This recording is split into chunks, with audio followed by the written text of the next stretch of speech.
Hi, welcome. It is the 90-Day Website Mastery Podcast. It's episode 40. Wow. We're live. We're live on Instagram. We're live on LinkedIn. We're live on YouTube. Come and join us. Say hello. Let us know how you're feeling. Put something in the comments. If you're listening on the replay, we're so glad you're here. Thanks for being a listener. Thanks for being a super listener. What an episode we have for you. This is the 90-Day Website Mastery Podcast, the perfect companion to our 90-Day Website Mastery Program, and of course our recently published book, Web Proud. As I said, it's the 40th episode. We're excited to bring you even more valuable insights and practical advice to help you enhance your website's performance. Join us as we explore strategies to make your website work harder for you and reignite your pride in your online presence. Welcome, my co-host, Pascal Fintoni. How are you, Pascal? I'm very well. Do you know, I've got a confession to make. I do love our opening credits. I, on purpose, put the volume quite high once it's coming in. It's like a walk on stage, type of tune. But then I reconnected with some of the messages because we do ask the question, what do we have to do that remains simple and practical to make our websites work harder? And number 40, I must confess, I'm sure you're the same. When we started those episodes all those months ago now, I had no plans. I didn't know how many we would do, but 40 seems like a hell of a lot, and there's still so much to say about website management. Oh, there really is, and that is our secret: keeping it simple. This is all about actionable, bite-sized tips that you can put into place straight away.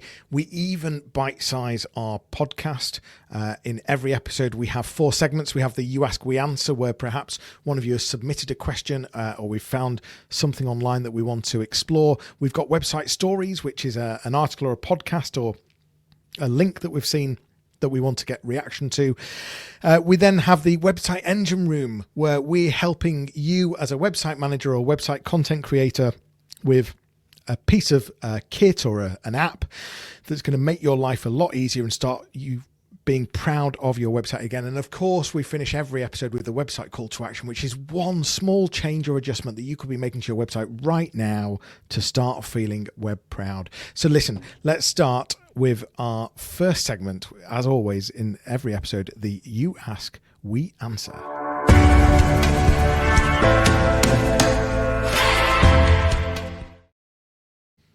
I think you're going to find this fascinating, Jonny, and all of you as listeners. So this is inspired by a recent mentoring session with a client whose business has grown. They move into their year 3, year 4 of operation. And on reflection, they do think their logo is a bit outdated or doesn't reflect necessarily where they are today. So the first question there was practically, how difficult is it to change and update my logo on the website? But actually, I've been training now for a number of years. My logo would be all over the interweb. It would be listed on directories, would be maybe put in as an image, as part of a blog submissions on articles website. So not only, am I going to have to change the logo on my website, but what do I do with the old logo being all over the internet? And if people were to check me out on Google, they're going to see the old stuff. And I have some ideas, but I thought, let's ask Jonny. What say you? Yeah, branding is really important, isn't it? It's about making sure that you're building that trust and that credibility, and therefore you need that consistency. And so if you do have a refresh, you do need to keep things up to date. And for me, it's not just about the logo, it's about the iconography, it's about the fonts, it's about the feeling, everything around it, the imagery, the video, everything that's to do with it. And so I think it's about, one place to start is simply just Googling your brand name and seeing what comes up. So one place to focus might be some of the websites that come up on page 1 of Google, and maybe going into Google Image and having a look what comes up there. But I guess instinctively it would be the social media channels that you're using the most, and perhaps part of a logo refresh, which I would call a bit of a brand refresh, would be around, what's our new LinkedIn headers going to look like? What's our LinkedIn profiles going to look like? What's our X header going to look like? And so it's about creating elements for all the social channels. But then as I said, I think the easiest solution would be to Google your name, Google your brand name, see what comes up onto page 1 of Google, and start focusing, probably in order of page 1 of Google, going through some of those websites, some of those profiles, and updating the logo. And it might be, it might take a little while, but if you do one a week or one every few days, and then just keep going through it. I like that the idea of doing it is, a little bit often, as opposed to trying to do it in one day and then feel a bit overwhelmed. You've all noticed as well that Jonny says X, I say Twitter. I'm a rebel like that. But ultimately, what we're trying to do here is use logic and good business sense. So, by all means, you look at search consoles as well. Look at, Google Analytics for where is the traffic coming from. That could be your A-listers, as you mentioned, Jonny, and go back to them. But to your point, though, maybe we should also create a sense of event about it and make a big announcement. Maybe get a press release out to your kind of key champions, partners, and suppliers so that they also understand it. But as part of it as well, I wonder if there would be a chance for someone to actually reflect on as well, where there is a presence of the logo that you want updated. Perhaps you want to also encourage people to add the hyperlink so it makes the logo clickable on their platform, whether it's a directory or article submission, that kind of things. And maybe also look at the file name. I found very often people have logo version 1.jpg, and you need to really put the business name, even your name, if personal branding is important. So it feels like, by all means, go ahead and change it on the website. And if you don't know how to, the designer will do that for you. Your point about social media, so the platform you control first. But then I would make an announcement and a sense of event around it, and studying where the traffic's coming from to make those modifications. But listen, you're not going to catch all of them. There always will be eventually some websites where it's your old logo. So long as you've not changed your URL, that would be a question for another time, Jonny. Then I think, a little often, I think it's very wise indeed. One of the places that people really need to think about is actually not it's still a digital presence, but not your online customer facing presence, but actually your back office and your supplier facing side. So things like invoices, things like if you have Stripe or Go Cardless set up, things like project management tools, and making sure that everyone internally is seeing the new branding and feeling the new branding. I think that's really important, because you really want everyone within the team to be on the same page as this new brand that you've launched. So just something as simple as have you updated it on your invoices, really important. And something you do very well, Jonny, is would be email signatures. And I think that whether or not to date you've had the logo, I think to reinforce the point that there's been a rebrand, a refresh, a reset of business values and directions, then to have a branded email signature, even as a tactical kind of move, I think would be also very helpful. Yeah, for sure. Let's move to our second segment of this episode, which is website stories.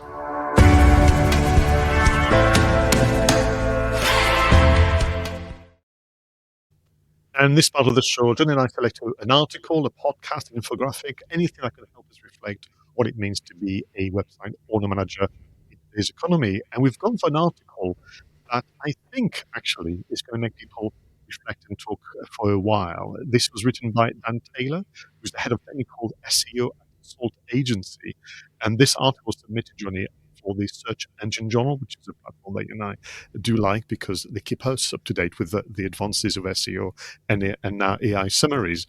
And this article had quite an intriguing title, Getting C-Level Buy-In for SEO Initiatives. And at first, when you kind of look at the article, it feels like a pretty straightforward bit of advice and some practical kind of do's and don'ts when you want to engage the director team from an organization around your SEO campaigns. So at first, we could say, well, it's just me or there's just three of us, so what do I need to know about this article? But actually, if you allow me to describe some of the content, some of the advice, you'll find that it's applicable for all businesses, no matter the sizes, from a freelancer working on his or her own all the way to a large organization.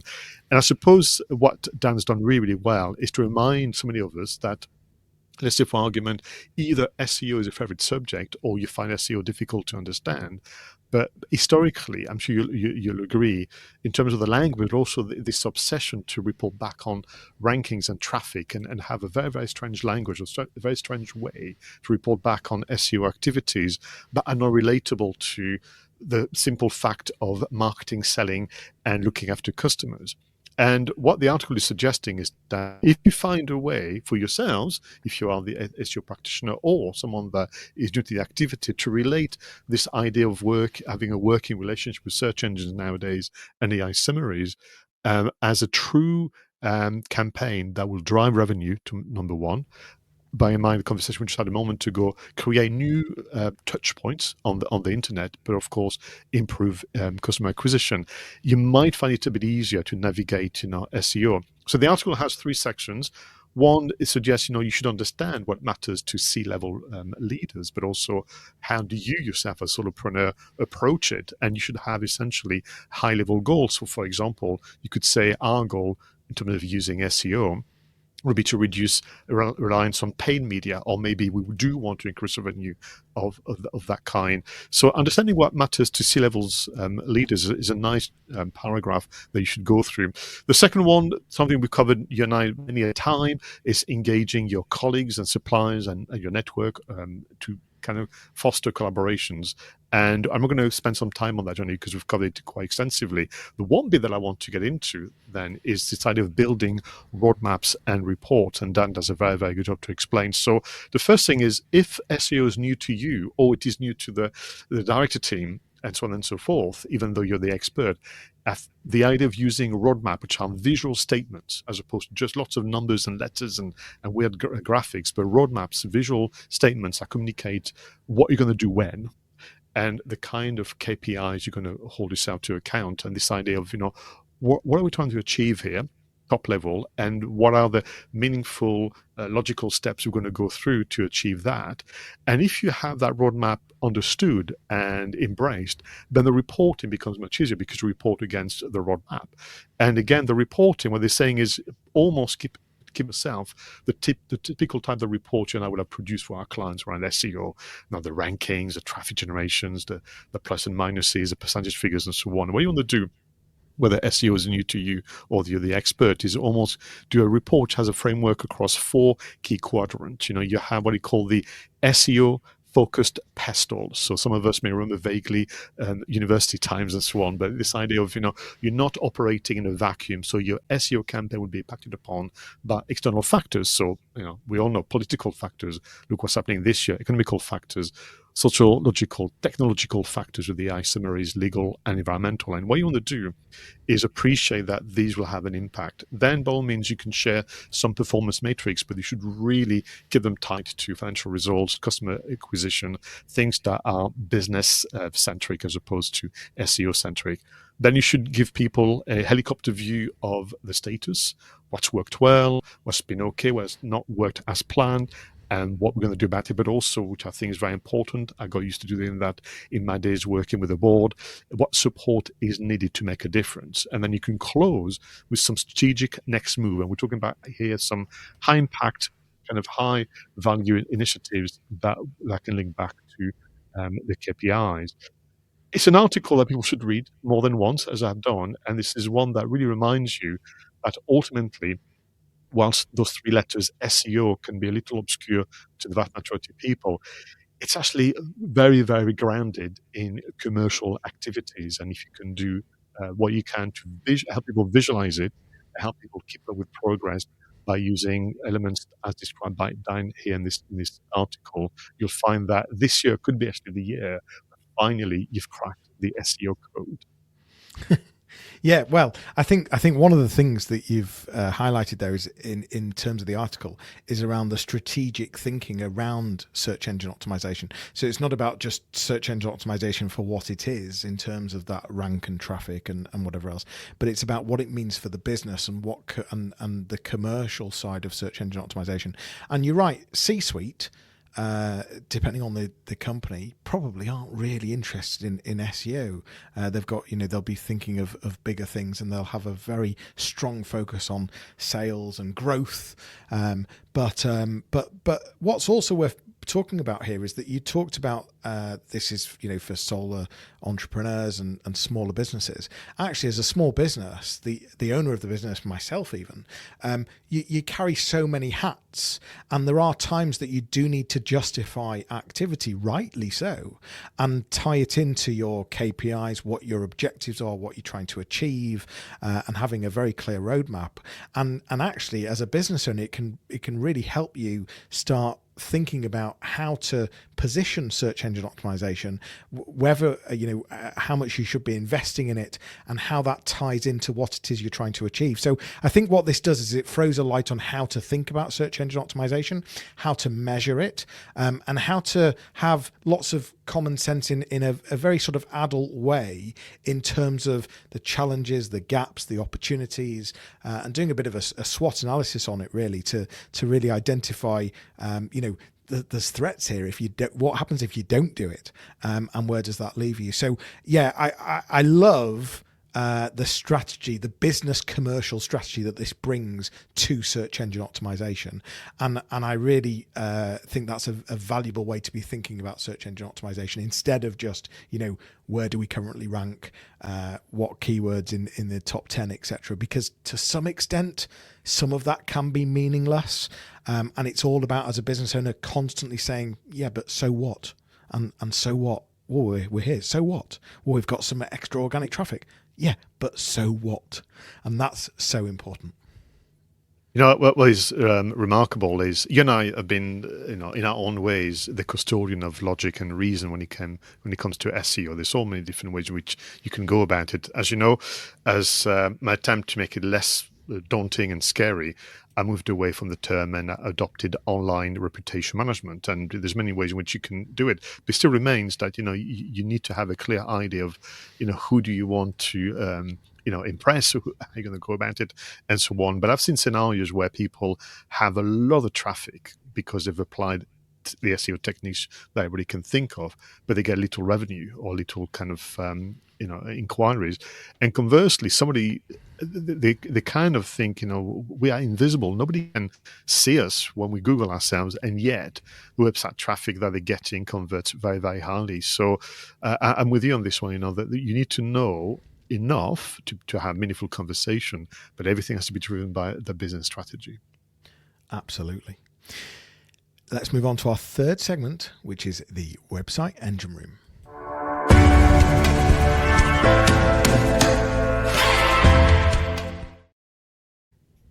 I must always look forward to this segment because we surprise each other with an app, software solution, maybe a business kit that can make life easier as a content creator.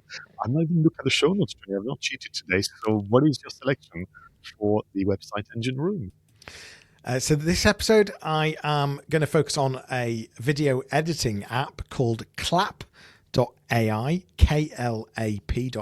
Sorry, not clap.ai, clap.app, klap.app. The link will be in the show notes. And this is an AI-powered video editing app that can create engaging short-form content, especially for social media. So if you take, whether it be a 10-minute video or a 3-hour video, upload it to Clap, it creates multiple short-form videos automatically for you. With a bit of work, you can very easily brand them, add subtitles, add frames, add intros, add outros in a matter of minutes. And it gives you that ability to be able to repurpose content across multiple channels from that sort of one long form piece of content. So there's loads of these video editing tools out there. This is just one of them. What we find is that the best thing to do is to try as many as possible and sort of find the ones that work for you, and you start understanding all the different features that they have, and then start understanding the features that you actually want to use, and then you can settle on the app that's right for you. But the only way you can really do it is by testing and trying. So the app that I would suggest that you try is clap.app for this episode, and that's video editing for social media repurposing of long form content. That's superb. And I can imagine they use Clap as in clapperboard, Clap app. And you're right, we should test them because you have suggested others, and what I find with those platforms, they are always on occasion overtaken by better solutions. So again, be careful about your payment plans and so on. Don't commit if you think that there's a very competitive environment, which is one is. And talking of competitive environment, I actually want to go into static images. So you move for moving images with your selection. Mine is static images, and actually inspired by, again, the conversation that I had with a client about changing the logo. When we looked at the website, we had to recognize that things have changed over time and things are getting bigger, bolder, and better. And some of the images that they've got, they are just on a fraction on the small size, or they no longer have the original photos and it's been compressed and maybe looks a bit grainy compared to more recent iterations. So we're looking for a tool to upscale and maybe sharpen current photos because you want to make them bigger or to have a greater visual impact. And I was reminded of this platform called Pixel LR. I think that's how you pronounce it, Pixlr, Pixlr. Now, it is known primarily as a kind of a photo editor or photo creator, but they've added some kind of AI toolkit, and one of them is to upscale and sharpen. So if you have a small compressed photo and you've lost the original or you never had it, then what Pixlr can do for you is increase the size, then sharpen it so it doesn't look too soft and too kind of pixelated. And that can be just a nice way to solve a problem where you are refreshing the website, you're refreshing maybe to your point, your LinkedIn forms and that kind of things. And those photos you've got, they are the right ones, but currently they're just a bit small, just a bit soft, a bit dated. And this AI platform can be a solution for you. The Pixlr photo editor, just look for the AI tools on the left-hand side of the dashboard.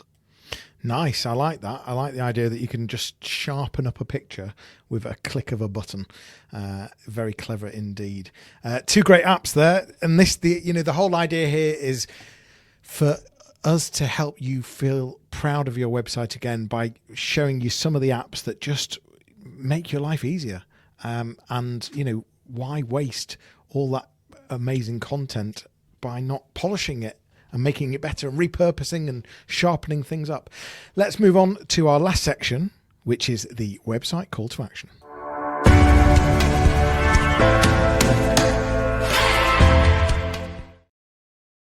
So as we wrap up the show, we'd like to give you the one change, the one adjustment that's going to make a big difference to your website and to your customers. Jonny, what is your recommendation for the website call to action? Personalized content. So with the power of being able to track and understand if visitors have been to your website before, why not use some of that data to start personalizing content, just like all the big e-commerce platforms do, all the big shops, the online retailers. That's where a lot of business to business tactics learn from the direct to consumer market. So we go on to one of our favorite online shopping platforms, and lo and behold, it's showing us products that it knows that we like, that it knows that we buy regularly, that it knows it's got our history, and it knows the things that it should be showing us. Why not do the same thing on a B2B website using plugins, using cookies, all different types of ways of doing this, asking people to fill out forms, collecting data, understanding perhaps the industry or the sector that they're from, perhaps understanding their job title, perhaps understanding the sort of services or products that they like, that they've spent more time on your website reading or engaging, or perhaps the videos that they've been watching, and start showing them personalized content based on their behavior to ultimately increase the engagement and the relevancy of your website. And as I said, you could do that based on pages they've visited, perhaps time they've spent on different pages, perhaps different downloads they've done, and start segmenting these people to give them hyper personalized content that increases engagement. Super. And listen, as you're listening to this, it may seem like a difficult thing to do, not to begin with. Do your research, use AI to give you some kind of structure in terms of your thinking, and of course an engaging conversation, your website designer and people from your network. But interestingly, that's number one in the 2025 trends when it comes to website and digital this year. It used to be number 2 and 3 in previous years, Jonny, but personalized content has now become number 1 kind of preferred experience for consumers and B2B buyers as well. And I should say, by the way, I don't know what platforms you're using in terms of your websites, but take the example of WordPress. About 50% of B2B websites are built in WordPress. There's a plugin called If So Dynamic Content Personalization. It's a bit long-winded. If So Dynamic Content Personalization, and it's just a one-click install that actually, as Pascal's just said, some of this can sound quite complicated, but there's off-the-shelf plugins that just make this really, really easy. Super. My selection is actually a reaction to working with some of my coaching clients, and many of them have followed my advice, I'm glad to say, and I've been kind of writing monthly company updates or things similar in terms of supplementing their blogging and their social media. But it's fair to say that after a while, that the structure, the layout becomes very familiar to the audience, and it's understandable if people start to disengage. So my call to action is for everyone to review and rethink their company updates, whether it's on a website or on social media, both apply. And simply the question I have for them, Jonny, is it time for a new structure? Is it time for a new layout? Is it time for a new style, even, to surprise your audience and keep everyone engaged, including actually the content creators for that matter? Yeah, and you could apply that to email newsletters as well. So your e-shots. I am the worst for this because I'm such a visual person that I rarely read. I might just sort of read the headline, read a couple of bullet points. If I see the same visual format and layout and color scheme every single time, I totally switch off. So if you're trying to grab people like myself who are quite visual, changing that layout is so important. I think that's such a clever idea. Very clever. Thank you very much. Jonny, what is interesting is when we do the coaching sessions, training sessions, or even think about some of the book, we do use analogies a lot. And it's not wrong to think of the website as a magazine. And if you were a magazine publisher, you would not have the same cover over and over again. You would not have the same structure. You would try and surprise your audience with sometimes changing things around. They may not like it, but you've got to try those things, and also with specials and inserts and that kind of thing. So the same logic of engaging an audience, all of us should pay attention to the print media who've been doing it a lot longer than the web has been around. For absolute sure. Another great episode. This was episode 40 of the 90-Day Website Mastery podcast. We've talked lots about, if you're rebranding and you've got a logo, it's not just your website you need to update. All your social profiles, all your different online presence, your invoices, the back end, everything.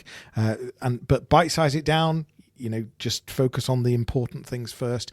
We talked about search engine optimization, but having a very commercial view on it, very strategic commercial view. What does C-suite care about? They probably don't care about ranks and traffic. They care about the objectives, the KPIs, the roadmap. What's really going to grow the business? And we've, as always, shared some top apps and techniques, as well as giving you some bite-sized call to actions on things that you could be doing on your website right now. I love Pascal's last one, which is just change the layout of your content, because people get bored of seeing the same layout. If you're reading a magazine, you wouldn't see the same layout on every single page. Another great episode. That was, as I said, episode 40 of the 90-Day Website Mastery podcast, your audio companion to the 90-Day Website Mastery program. Pascal, you enjoyed this episode? Oh, very much so. And again, so pleased with the support of our viewers and listeners that we got to number 40. We've got lots more to share with you. Very, very quickly, if, for example, you already know about some of the apps we mentioned, don't forget that we have a free resource on the website where you can get our top 50 apps carefully selected to make your website work harder for you. And if those actions, well, you've done it already, then do go on the website, because we have this fun action randomizer where we can give you some other suggestions about how you can get this website working even harder for you, as mentioned. The website is absolutely crammed full of resources. We practice what we preach. So for more information, please do visit 90daymarketingmastery.com. Use the resources, or alternatively, you can even book a discovery call with either myself or Pascal. Listen, it's been a great episode as always. Thank you very much indeed. Thanks for listening. Thanks for watching. Thanks for being here, whether it was live, whether you're on the replay afterwards. Let us know. and let us know some of the topics that you want covered in future episodes. And if things have helped, please do tell us. It's goodbye for now. We'll leave you with a fun video and audio montage to enjoy whilst you review your notes and take those action steps forward. We'll speak to you all soon. Look after yourselves. Take care. Thanks very much.